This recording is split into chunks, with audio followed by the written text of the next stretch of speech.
20% vote जो है वो जाली है। डोर टू डोर सर्वे में ये सामने आया कि जिन लोगों की डेथ 8 साल 9 साल पहले भी हो चुकी है वो भी अभी मतदाता सूची के अंदर है। हमारी ये अप्रीहेंशन है कि ये जो लगभग 4000 वोट केवल 23 बूथों के अंदर और लगभग 230 बूथ हैं, तो एक विधानसभा के अंदर 40,000 वोट जो अनअकाउंटेड है, अनआइडेंटिफाइड हैं, वो बने हुए हैं। 40,000 वोट किसी भी विधानसभा के परिणाम को पूरी तरह प्रभावित कर सकते हैं। ये मैंने बूथ नंबर टोटल उनकी, ये केवल पंचकुला, मेरे पंचकुला विधानसभा के 40,000 अनुमानित हैं, क्योंकि 23 बूथ में 3906 हैं, 23 के 230 10 गुना हो गए। मेरी ये अप्रीहेंशन है कि जैसे यहाँ है वो बाकी जगह भी हो सकता है, क्योंकि डोर टू डोर सर्वे हमने शुरू किया हुआ है पूरी विधानसभा के अंदर। एग्जैक्ट फिगर हम अगले एक हफ्ते के बाद के टोटल कितने वो हम दे देंगे आपको, लेकिन अभी 23 बूथ हुए हैं। और ये जो हमने लेटर लिखा है to the chief election commissioner of India New Delhi, इसमें डेड और शिफ्टेड वोटर्स, अब ये जो इसमें डेड वोटर की संख्या दिखाई गई है लगभग 400 है जो डेड हैं, और 3517 वो यहाँ से शिफ्ट कर चुके। तो मेरा ये कहना है कि इन वोटर लिस्ट के ऊपर चुनाव कराना जो मैं समझता हूँ कि उचित नहीं है। वोटर लिस्ट का संशोधन एक स्पेशल ड्राइव लेकर के इलेक्शन कमीशन को करवाना चाहिए। हाँ जी, 3507 23 बूथों के अंदर हैं,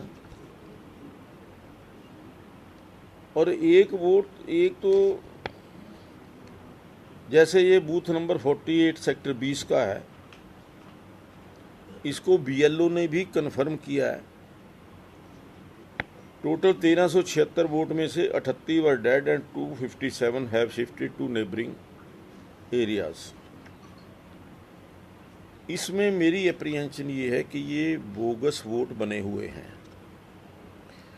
जो विधानसभा चुनाव के समय पड़ोसी जो हमारे एरिया हैं, चाहे वो पंजाब के हैं, जीरकपुर है, बल्टाना है, या हिमाचल प्रदेश के हैं, परवाणु, बद्दी, और ये जो इन एरियाज़ के बने हुए हैं, और कुछ चंडीगढ़ के बने हुए हैं, ये जो वोट बोगस बने हुए हैं ये ड्यूल वोटर हैं। इनके वोट चंडीगढ़ में भी हो सकते हैं और पंचकुला के अंदर तो है ही। ये उनका उपयोग लोकसभा के अंदर नहीं कर सकते, क्योंकि एक ही दिन के अंदर वोट या डलती है या उसी समय डलती। लेकिन क्योंकि अब ना पंजाब में चुनाव है, ना हिमाचल प्रदेश में चुनाव है, ना चंडीगढ़ में चुनाव है, तो ये वोटर जो हैं, जो पंचकुला विधानसभा है उसको इफेक्ट कर सकते हैं। हाँ जी, हाँ, लिस्ट हों, हाँ, यही लिस्ट थी। लोकसभा में कितने वोट डाले होंगे अंदाजन, अगर कोई आपने सर्वे ये भी किया हो? नहीं, देखिए, लोकसभा के अंदर जो हम कई बार कहते हैं कि वोटिंग परसेंटेज लो हुई, उसका मेन कारण ये है कि वो यहाँ वोट नहीं डाल पाते, वो वहीं पे वोट डालते हैं जहाँ पर उनकी दूसरी वोट बनी हुई है। तो इसलिए ये वोटर जो डेड हैं, इनका डिलीट किया जाना, और जो ये बोगस वोटर हैं इनको डिलीट किया जाना बहुत ज़रूरी है फ्री एंड फेयर इलेक्शन के लिए। ये हमारे वर्कर, अपने वर्कर्स। एक मिनट इसके अंदर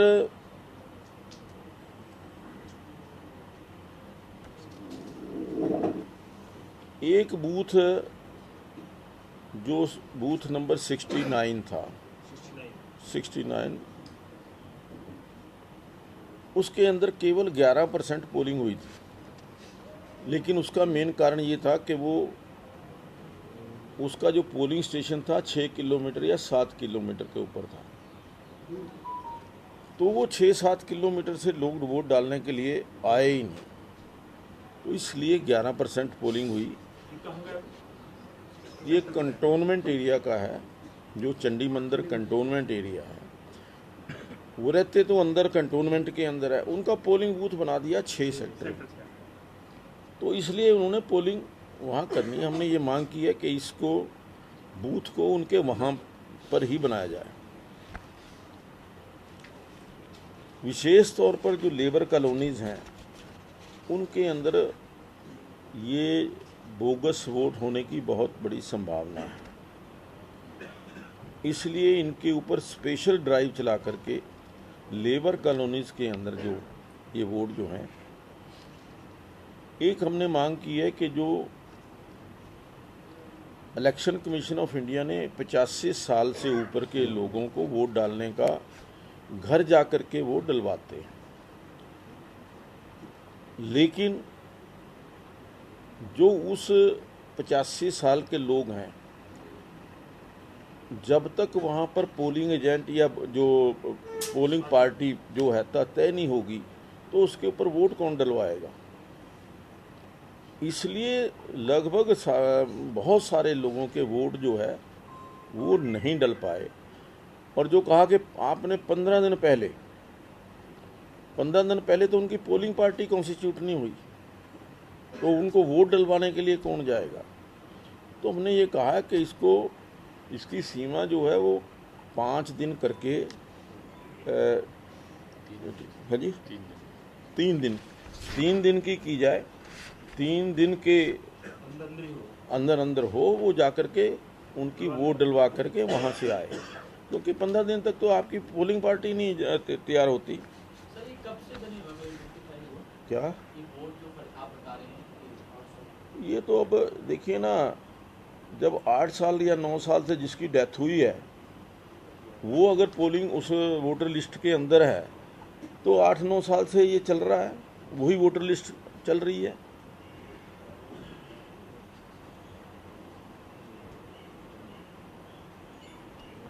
एक हमने मांग की है कि ये जो पोलिंग स्टेशन है 1000 वोट से ज़्यादा का नहीं होना चाहिए। अभी क्या है कि 1400 वोट के पोलिंग स्टेशन बने हुए हैं, जिसके अंदर लंबी लंबी कतारें लग जाती हैं, और वो कतारों में जो खड़ा व्यक्ति वोटर है वो ज़्यादा देर खड़ा नहीं होता, ख़ास तौर पे जो शहरी एरिया के अंदर। जब देखता है कि लंबी लाइन लगी है, वो देख करके वापस चला जाता है, जिससे कि पोलिंग परसेंटेज के ऊपर बड़ा फ़र्क पड़ता है। दूसरा ऑब्जर्व हुआ है कि कुछ जो प्रिजाइडिंग ऑफिसर्स हैं जो अंदर बैठे हैं, कई जगह जानबूझ करके स्लो पोलिंग करवाई। एक बूथ के ऊपर तो ऐसा हुआ कि जहां हालांकि हमारी लोकसभा की कैंडिडेट बंतो कटारिया जी थी, वहाँ सिर्फ 18 या 19 वोट डले 35 मिनट के अंदर। तो वो पोलिंग प्रोसेस इतना स्लो था कि आम आदमी तो वहाँ इतनी देर खड़ा हो ही नहीं सकता। और जो फैसिलिटीज़ इन्होंने अनाउंस की कि जैसे वोटर डालने जा रहा है वोट, उसके ऊपर अगर उसने 15 मिनट आधा घंटा खड़ा होना है तो उसके सर पर छत होनी चाहिए, कैनवस होनी चाहिए, वो कहीं भी अवेलेबल नहीं थी। वैसे तो कहा को ये भी गया था कि व्हील चेयर भी होगी, पानी भी होगा और ये सब, हाँ जी, तो लेकिन ये चीज़ें वहाँ पर प्रैक्टिकली अवेलेबल नहीं थी।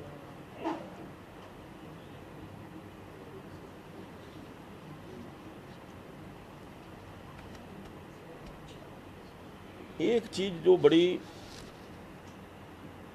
हमने लोकसभा चुनाव से पहले नई वोट बनाने के फॉर्म सबमिट किए।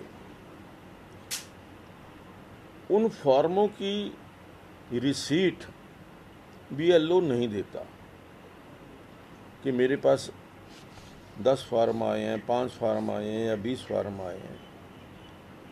वो जो रिसीट है वो उसको मिलनी चाहिए। हुआ क्या कि हमने सबमिट तो कर दिए वोटर कि नई वोटर के लिए, लेकिन उनकी वोट बनी नहीं। अब किसको जिम्मेवार ठहराएं, क्योंकि हमारे पास कोई रिसीट नहीं है। तो बीएलओस को ये और ज़्यादा इंस्ट्रक्शन देने की ज़रूरत है कि डोर टू डोर जा कर के, घर घर जा कर के, एक तो वोट बनाएं, नई वोट बनाएं, बोगस वोट को डिलीट करें, जो डेड वोटर हैं उनको डिलीट करें। लेकिन प्रैक्टिकली बीएलओस जो हैं वो डोर टू डोर नहीं जा रहे, जिसके कारण ये जो हमारी वोटर सूची हैं उसके अंदर बहुत सारी अनियमितताएं हमें देखने को मिली। तो ये इशू को लेकर के मैंने ये चीफ इलेक्शन कमिश्नर को भी लिखा है, और परसों सोमवार को जो यहाँ हरियाणा के जो सीईओ हैं उनसे भी मैं मिलकर के विशेष तौर पर कि पंचकूला विधानसभा की विशेष तौर पर, और अगर हो सके तो पूरे हरियाणा प्रदेश की जो वोटर लिस्टें हैं उनको दोबारा इंटेंसिव कोई कैंपेन लेकर के, स्पेशल कोई स्टाफ लगा करके इसको ये कंप्लीट किया जाए। तो ये आपके पास शिकायत आई? नहीं, हमने अपने तौर पर ये तय किया कि हर बूथ के ऊपर हम स्क्रूटनी कराएंगे अपने कार्यकर्ताओं से। तो ये स्क्रूटनी 23 बूथों की अभी आज तक मेरे पास आई है। ये नहीं है, वैसे तो हमने पूरे प्रदेश के अंदर कहा है कि जो, क्योंकि 27 और 28 आज और 3 और 4 तारीख 2 दिन ऐसे हैं जहां नई वोट बन सकती हैं या पुरानी वोट कटवा सकते हैं। अब कटवाने के लिए तो कोई जाता नहीं है, जाता है सिर्फ नई बनवाने के लिए जाता है। जब तक उनको जानकारी नहीं है तो कटवाएंगे क्या। हमने लिस्ट बना करके पूरी वो सबमिट भी की है, बीएलओ से साइन करा करके भी दिए हैं कि ये वोट यहाँ पर घरों के अंदर पाए नहीं गए हैं, इनको सूची को संशोधित किया जाए। तो ये एक विषय मैंने आपके सामने रखना था।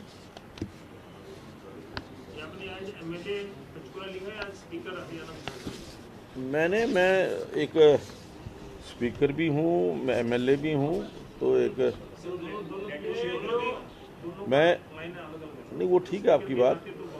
मैंने एज स्पीकर लिखा है क्योंकि ये मसला अकेले यहाँ का नहीं है, ये पूरे स्टेट का मसला है। जिन प्रिजाइडिंग ऑफिसर्स की लोकसभा के दौरान ये परेशानियां आई, जिनसे या जिनकी लापरवाही आई सामने, कोई कार्रवाई के लिए लिखा है, हम पे कार्रवाई की? नहीं, हमने लिखा है उनको कि कुछ जो कंप्लेंट्स हमने 4 जून के अभी तक कुछ नहीं किया, उनका अभी कुछ नहीं हुआ, अभी तक कोई चेंज नहीं हुआ। लोकसभा के चुनाव भी बोगस उससे निपट गया। तो इलेक्शन कमीशन ने इतना बड़ा तामझाम जो वो कहते हैं ये कर रहे हैं वो कर रहे हैं, तो ये बड़ी अपने आप में बस यही चीज़ आप लोगों के माध्यम से इलेक्शन कमीशन तक जाए और उसके ऊपर कोई कार्रवाई हो, इसी उद्देश्य को लेकर के हमने ये आज आपसे जो प्रेस कॉन्फ्रेंस की। इसमें कितना टाइम लगा सर आपका 23 बूथों पे करवाई आपने? इस 1 हफ्ता लगा जी। हमने अलग अलग बूथों के ऊपर सभी, वैसे तो ये 23 की है, हमारे जो 203 बूथ हैं उसकी कंप्लीशन अगले 1 हफ्ते के अंदर सबकी हो जाएगी। कुछ की पूरी हो गई, कुछ की आधे आधे कर रहे हैं, उसके बाद एग्जैक्ट हमें पता लग जाएगा। लेकिन अंदाज़ा ये है कि 30,000 से 35,000, वैसे तो 40,000 भी हो सकती हैं, बट 30 और 35,000 के बीच में वोट जो हैं वो बोगस हैं।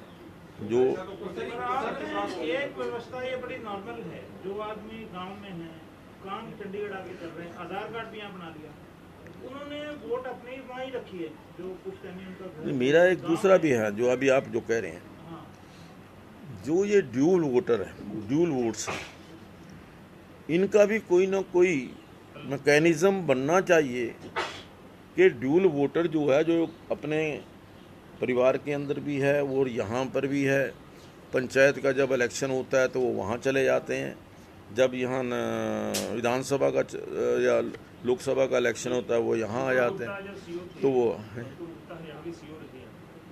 उनके टाइम में उन्होंने एक प्रेस कॉन्फ्रेंस बुलाई पत्रकारों की, जब उन्होंने कहा था कि पूरे देश में इलेक्शन कमीशन ऑफ इंडिया ने डुप्लीकेशन का एक सॉफ्टवेयर तैयार करके बहुत सारे देश में जितनी डुप्लीकेशन डबलिंग थी उसको वोटर्स को एक जगह पर रखकर दूसरी जगह से खत्म कर देना, पर वो सॉफ्टवेयर मुझे लगता है वो पूरे देश का सिंक्रोनाइज नहीं हो पाया, नहीं हुआ कि बिहार में भी रह रहा है वोट, हाँ यहाँ भी है, राज्य के अंदर तुमने कर दिया, नहीं राज्य के अंदर भी नहीं हुआ, राज्य के अंदर भी नहीं हुआ, राज्य के अंदर तो कर दिया था, पर मुझे अभी उसका अपडेट नहीं राज्य के अंदर भी नहीं हुआ।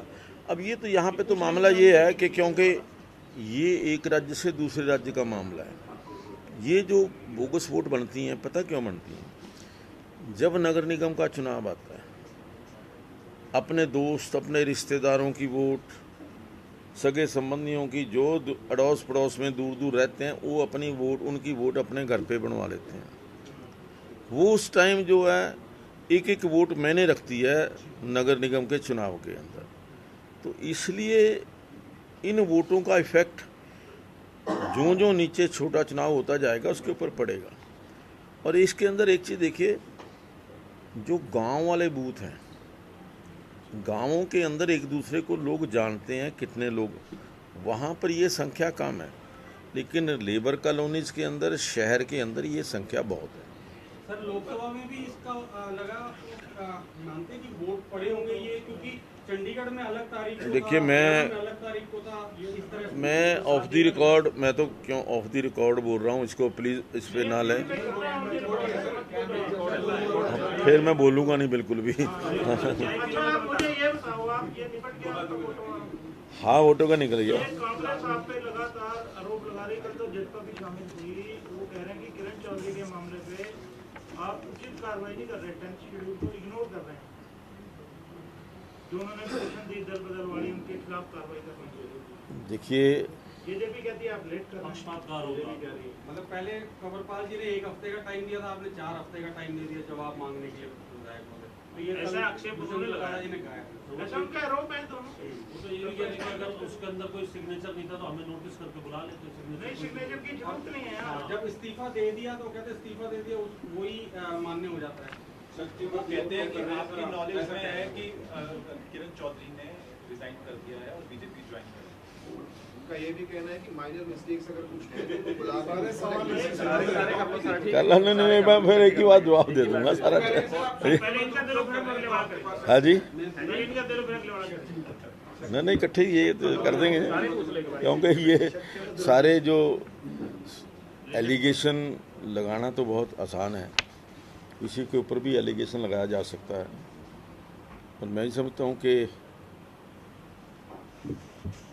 जो बड़े बड़े कांग्रेस के पास वकील, लॉ ग्रेजुएट और तरह तरह के जो डिग्री होल्डर हैं, कोई भी जो पिटीशन या कोई भी नोटिस दिया जाता है एज पर रूल्स दिया जाता है लॉ के मुताबिक। अब जो अपने आप को लॉ ग्रेजुएट कहते हैं, वकील हैं बड़े बड़े, उनको कम से कम जब उन्होंने नोटिस दिया था वो रूल्स की किताब तो पढ़नी चाहिए थी कि ये जो हम नोटिस दे रहे हैं एज पर रूल्स है कि नहीं है। अगर आप किसी की सदस्यता बर्खास्त करने की मांग कर रहे हैं तो उसके अंदर रूल्स के अंदर ये प्रावधान है कि उनको पिटीशन करनी पड़ेगी। अब इतना भी उनको अगर मालूम नहीं है या रूल्स की बुक उन्होंने नहीं पढ़ी है तो मेरा तो कसूर नहीं है इसमें। और दूसरी बात, एक बार उन्होंने नोटिस दिया, फिर रिमाइंडर दिया, रिमाइंडर देने के बाद फिर जब उनको वो रिजेक्ट हो गया, फिर तो पढ़ लेनी चाहिए थी। अब उसकी किताब जो रूल्स की किताब है, उन्होंने फिर भी वो रूल्स की किताब नहीं पढ़ी। अब मुझे तो कहीं ना कहीं शक होता है कि डिग्री फर्जी तो नहीं है कहीं।